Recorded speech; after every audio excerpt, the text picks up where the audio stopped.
Boleh tak saya jual organ badan saya untuk bayar hutang? Dia nak banyak sangat hutang kan, dia nak jual Angry Bird dia. Nah, boleh ke tak? Tu dah gila dah lah. Jangan jual gitu ustaz. Nampak? Dengar baik-baik, hukum jual beli tubuh badan ini tak boleh. Tak boleh jual beli. Inna lillah. Kita semua ni lillah. Lam tu apa makna? Lam tamlik. Lam tu makna milik. Kena terjemah, inna sesungguhnya kami lillah, milik Allah. Faham? Kita ni kepunyaan Allah, bukan dari Allah. Kalau inna dari Allah, inna minallah. Inna lillah, lam tu lam milik. Faham?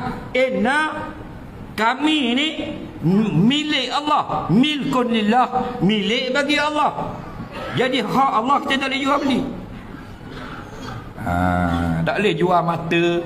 Ada pun menderma organ yang tidak memudaratkan diri, itu bukan jual, derma saja, memberi saja, tabarruk. Ulama kata dalam fatwa boleh. Contoh, buah pinggang. Kita sihat 2 belah buah pinggang, bini kita sakit buah pinggang.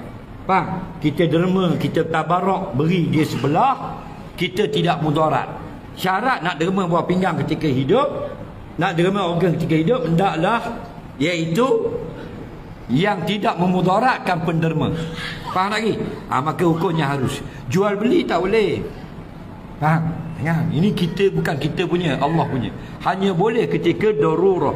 Ad-darurah tubihul mahzur. Faham? Kita duduk saja-saja. Faham? Keluarkan darah setitik tanpa tujuan, haram. Kerana bukan milik kita. Dia duduk boring pagi-pagi, duha dah semayang dah, Quran baca dah, nak buat apa lagi? Tunggu minyak tak turun-turun. Faham? Dia pun ambil jarum cocok keluar sedikit, tengok mak, haram, berdosa. Orang sekarang dia rasa diri dia yang punya. Ni lah. Akhirnya bebas. Tak ada orang boleh kenakan hukuman halal haram kepada dia, kerana dia rasa dia bukan milik sesiapa, dia yang milik. Suka aku anak semayang tak mau semayang, tutup aurat tak tutup aurat, suka akulah. Tengok. Dia tak faham. Allah yang buat dia, bukan beruk yang buat dia. Faham?